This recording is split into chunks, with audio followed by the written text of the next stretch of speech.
Hi, everyone. Welcome to the first session of a brand new webinar series being kicked off by the Teaching Commons.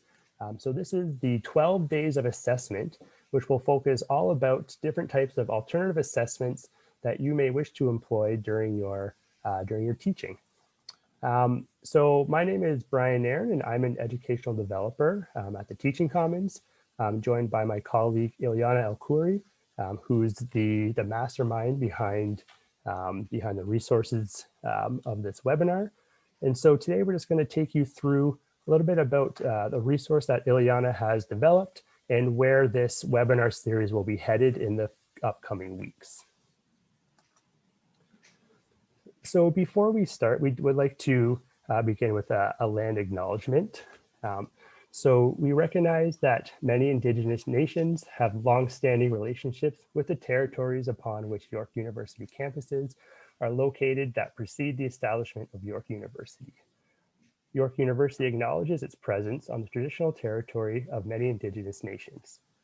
The area known as Takaranto has been caretaken by the Anishinaabeg Nation, the Haudenosaunee Confederacy, the Wendat, and the Métis.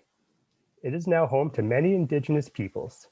We acknowledge the current treaty holders and the Mississaugas of the Credit First Nation. This territory is subject of the Dish with One Spoon Wampum Belt Covenant, an agreement to peaceably share and care for the Great Lakes region. And just to provide some context to that, the land acknowledgement does mean a lot of different things to a lot of different people. And so if you are curious about some of the background behind how the land acknowledgement was developed at York University, or for further information, we encourage you to check out these links below to help better inform yourself if you are interested in that. Before we really kick into the content, though, I'd just like to provide a little bit of information about some resources that might help you moving forward, especially as we continue with our online remote teaching. So we all know at this point that COVID-19 has really brought about the need for this rapid shift to a remote learning. And while this delivery is new to many, it brings about challenges. It's good to remember that you are still in control of this process. So with that, the Teaching Commons, it was last March of 2020 is when we started this project, has designed a site called Going Remote, which provides a lot of different resources that you might find helpful as you are teaching online. And one thing to highlight on this website here is that we have indeed posted our resource that Ilyana has created, which is the basis of this assessment webinar series. So if you are in the Going Remote website, if you just scroll down to the assessment and feedback section, there's create online assignments. And then the very first option is use alternative assessments. And so this is the guide that Ilyana has created, these 35 alternatives to traditional assessment types. We can see it's a great PDF here that covers a lot of different content based on any sort of teaching context you could probably think of. There's an alternative assessment here that might be right for you. And so each of these options includes a description, some of the benefits, different examples, as well as rubric or grading schemes that might help you along the process, and different guides and articles as additional resources. And so throughout these next few weeks, as we discuss this webinar series and these alternative assessments, we will be referring to this guide as really the core of this video series. And so just wanted to highlight that resource and where you can find that. Also, you may or may not be aware at this point, but the Teaching Commons does provide daily drop-in support. So Monday to Friday from 10 a.m. to 12 p.m. Someone from the Teaching Commons will be in a Zoom room, and it's just an open drop-in. So anything that you have questions about, whether it's for your teaching, we can answer some technical questions. We might need to refer you to LTS, but you just so you know, you do have someone here on a daily basis to drop in and talk to, and we'll help you work through whatever issues you might be having. Okay, thank you, Brian, for the introduction. As Brian mentioned, my name is Ilyana Al-Khouri. I am an educational developer at the Teaching Commons, and I've been working on alternative assessment for the last few months.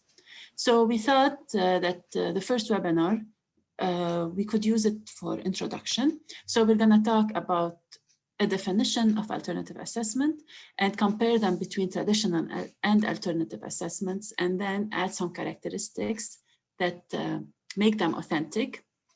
We're going to talk about how to think about alternative assessment and some characteristics that have been found that make that help assessment contribute to deep and effective learning. We're going to talk about advantages and challenges of alternative assessments. We're going to also mention a nice article that talks about 7 approaches to alternative assessment. And finally, we're going to invite you to examine your assumptions about the role of assessment and think about your philosophy of assessment. So let's start. What is alternative assessment? Studies have shown that traditional approaches to assessment do not always lead to the optimal learning of students. So a new method of assessment emerged, and this assessment is called alternative or authentic assessment. So just to mention that this alternative assessment complements traditional assessment. We're not suggesting that it should replace it totally, it just complements it. In this table, we talk about the difference between traditional and authentic assessment. So as you know, traditional assessment has been followed for a long time. It could be done using pen and paper, or even using computers, but still a traditional assessment.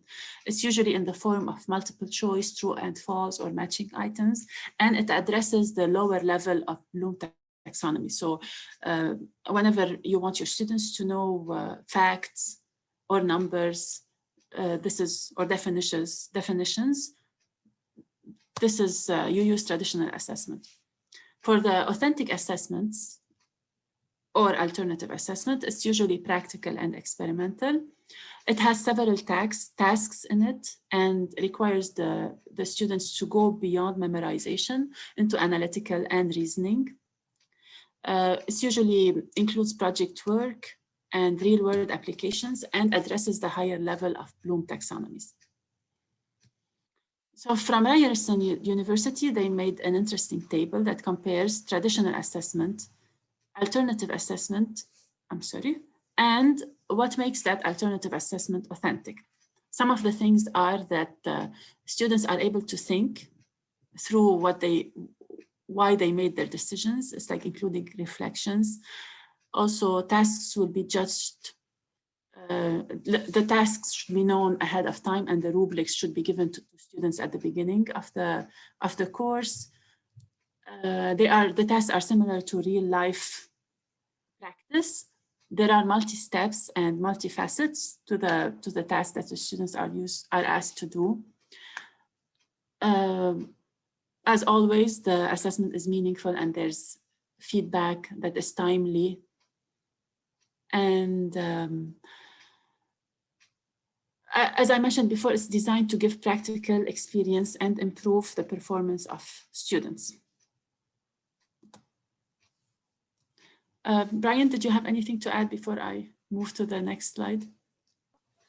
No, I think this is a great table to highlight, just some of the differences of, what your traditional would be, what's an alternative to that, and, why is this making it an authentic sort of assessment. Thank you. So McTighe talks about a way of thinking about assessment, and they compare it to a situation. And if you want to take a picture of a situation, you cannot take one single picture because it will not capture the complete idea. And to know what's happening in a situation, you need pictures from different angles. So you need a photo album of evidence. And this is the same about assessment. Alternative assessment needs to address multiple angles and look at them instead of looking at one single thing when you are assessing your students. Also, McTighe did a research about what practices enhance learning. And here are the many things that they found. First, the end learning goals are known in advance, as are the assessment of them. So this is why they say it's important to put learning goals at the beginning. The evaluative criteria, such as rubrics are presented and explained at the beginning. So also, I mentioned this before, rubrics are given to students at the beginning and they know what they are being assessed on.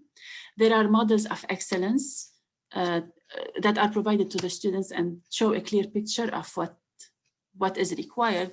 So I usually tell instructors to provide an example of a good alternative assessment that the students are supposed to make. Like, for example, if you're asking your students to create an infographic, maybe provide them with an example of a good infographic, an example of a poor infographic, and let them look at it and maybe ask them what makes it good, what makes it poor, before they start doing their own task. The fourth one is the assessment tasks are set in a realistic context and require application of skills. And this is related to real world problems and skills. The assessments are challenging yet attainable. So avoid giving assessments to students that are difficult to achieve, or they might think that they cannot achieve them. Any questions, Brian? Okay. The assessments are open. So in other words, there's no one single way of answering the question. The students need to explain why they chose a certain answer and work on that, justify that. If you could allow the students to produce tangible products that show evidence of their learning. There is an audience other than the teacher. So for example, if you are asking the students to create a blog or create a webinar or create a letter to the editor, there's somebody else other than the teacher who is looking at these products. One other way of looking at this, if you don't want to make it public or the students are not comfortable having it public, it could be a peer assessment where other students are looking at the products that their peers are creating. The learners have some choice regarding how they will demonstrate their learning. So giving them a choice in choosing what modality they choose to produce the final product. For example, in my own classes, I tell the students that they have the option to choose whatever they want to do for the final project, but they have to tell me in advance. So I set a deadline, maybe 3 weeks into the semester, and they have to contact me with a plan of how they plan to deliver their final project. So usually some students are comfortable with blogs, some students are comfortable with videos or with podcasts. This semester I have a student who is not comfortable with public facing products, and they decided to just do an essay for the final product. So giving the choice to these students is important. Give them opportunities to work with others, so collaborations and group work. The teacher functions like a coach or a critical friend to help the students. Give them detailed feedback along the way.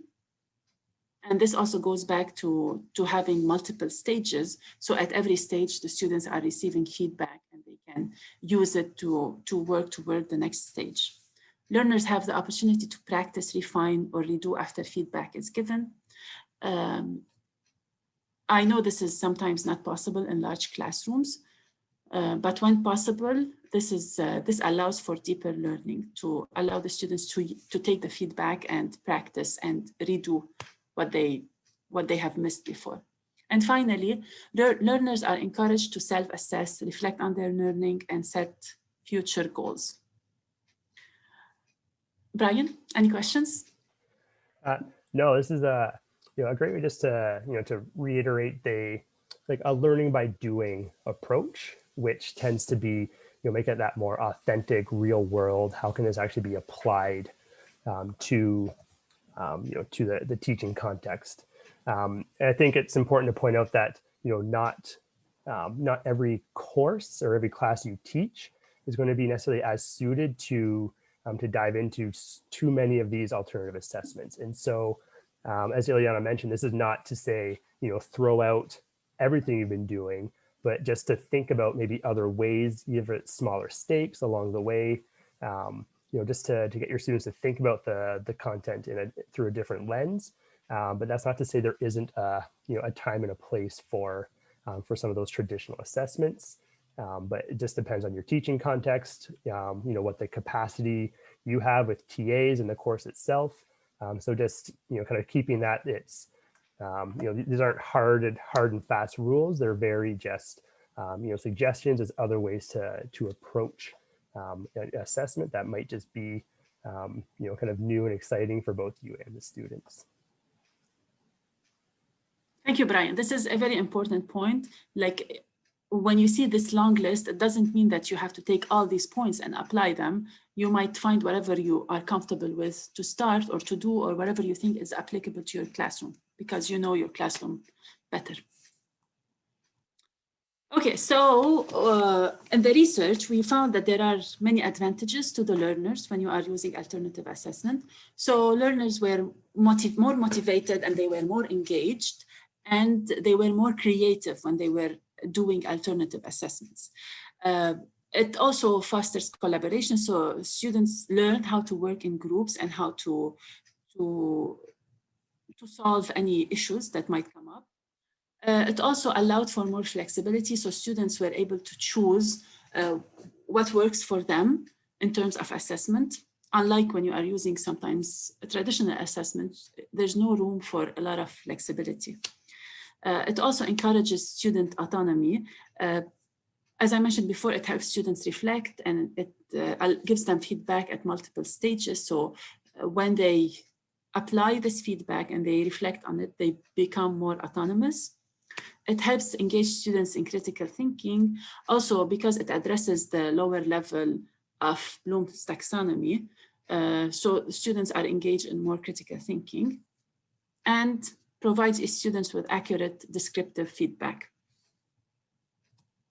There's also advantages to the instructors. So teachers are able to modify and personalize their teaching to the need of every student. So it depends what the students are comfortable with. You might be able to allow them to do different things and to personalize your teaching and your assessment to their needs. It helps teachers identify and build on students' strengths and pinpoint every student's needs, as I mentioned before. Helps teachers assess for learning instead of assessing learning. So assessment is used in this case to allow students to learn more instead of just assessing their learning and stopping there. Teachers are able to create authentic and equitable learning environments when including reflection and real-world problems, and giving flexibility to students. The assessments become more authentic and more equitable. And also, this is a good way for teachers to monitor the students throughout a longer period of time instead of just assessing them during that day and that time. The assessment is multi-stage, and it's spread all over the semester, and they can see how the students are progressing from one stage to another. Of course, there are challenges to alternative assessment, and the biggest one is time consumption. Alternative assessment do take a lot more time than traditional assessment, definitely for preparing them and for grading them and for giving feedback, because sometimes you have 3 different types of final products, and you need to create rubrics for each of them or provide feedback for each type of them. So this is definitely time consuming.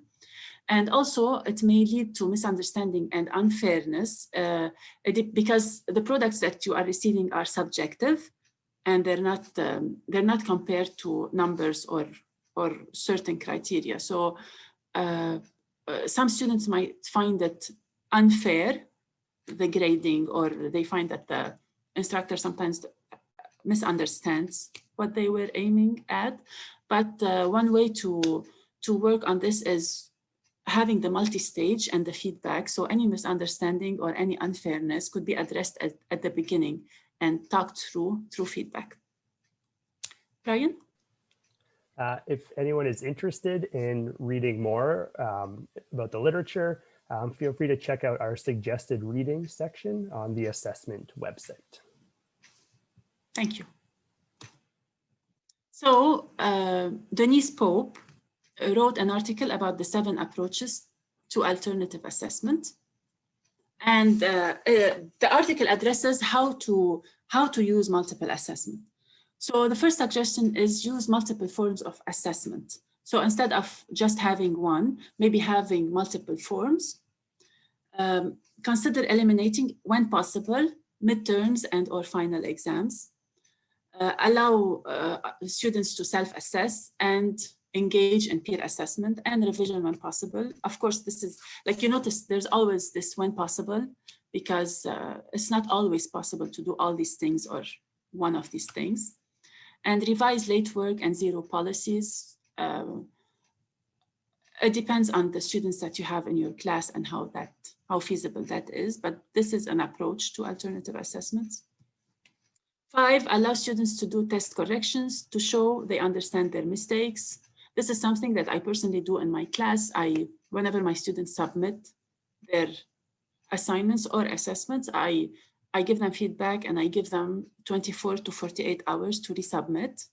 And so I can make sure that they received my feedback and they understood my feedback and they incorporated it. Refrain from grading the first assignment each semester. This is also an advice that I give to instructors that I work with, is that, and especially if you have first year students, sometimes they're not used to this type of assignments or this type of assessment.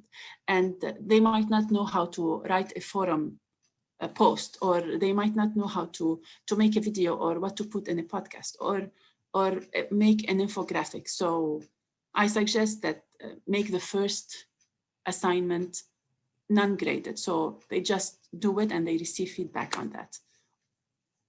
And 7, diversify teaching strategies to include rigorous project problem-based learning instead of just delivering. So whenever you need to deliver or lecture, that's also okay, but also diversify that and complement it with other teaching strategies. We will put the link to this article in the assessment website too, right, Brian? Okay, perfect. The last part that I would like to end with is for you to examine your assumptions about the role and the purpose of assessment and to think about your philosophy of assessment. So in order to do that, I would like to invite you to ask yourself these questions. The first one is, what do I believe about the purpose of assessment? So in your point of view, what is the purpose of assessment? Why are you assessing your students? The second question that I would like you to think about is, why do I think that is the purpose of assessment? So after you thought about what is your purpose, think about why do you think this is your purpose? And the third question is, what does assessment let me know about a student? And based on these 3 questions, you could compare them with these assumptions that were found in the research. The first one is that assessment is about students and student learning. Assessment is an opportunity to shift the paradigm of teaching to learning. So the focus becomes on learning instead of teaching. Assessment creates spaces for critical reflection and action. Assessment opens up an opportunity to engage in equity-minded sense-making. Assessment data is valuable when it's used, and student voice is integral to the work of assessment. So after you've reflected on these questions and compared them to these assumptions, the last part that we would like to invite you is to think about your philosophy of assessment. So this very useful document has been prepared to help us think about our philosophy of assessment. So there's an activity here. And when you scroll down, there's an explanation. You can do it either individually or within a larger group setting. I would like to invite you to do, if you have colleagues that you would like to do this with them, please go ahead. So this document talks about 4 philosophies of assessment, which is assessment is used for teaching and learning, assessment is used for measurement, compliance, and student-centered. And when you scroll down, you will see that there's a table that you have to fill. Okay. And then choose if you do not agree to absolutely agree for each one of these. And you will see that at the end, there's TL, which is teaching and learning. There's C, compliance. And then when you go to the last page, you calculate your score. And based on that, you can reflect on your own philosophy of assessment and what assessment means to you and what you think about the purpose and the role of assessment. So if you get the chance all the time to reflect on this, I would like to invite you to complete this philosophy of assessment. We used this session as an introduction to what assessment is, what alternative assessment is, and the advantages and challenges of these, how you can apply it in the classroom. And the next 2 sessions, we will be going through the guide that has 35 alternative assessments, and we're gonna talk about each one of them. And later on, there are different topics that we will be addressing, and you can find all this information in the website. Great. And I think just one point to keep in mind. So it might seem overwhelming to have all these different options available to you, but just thinking about what it means for your course. So going back to your learning outcomes, right? What do you actually want your students to learn or to be able to get out of your course? And then what sort of assessment will let you know that that outcome has been achieved? And so it's one thing to say, oh yes, I want to do all these great assessments, but if they don't actually align with your course outcomes, right, it's not going to be a very meaningful experience for the student. And so just keeping in mind, kind of what your course outcomes are, and then how you're going to guide the students to be able to achieve those outcomes. And that's where some of these different assessments might come into play. Thank you, Brian. Right. So thank you all for tuning in, and hopefully we will see you in one of our live webinar sessions over the next, I guess, 11 weeks or so now. So thanks, everyone. Thank you. Bye.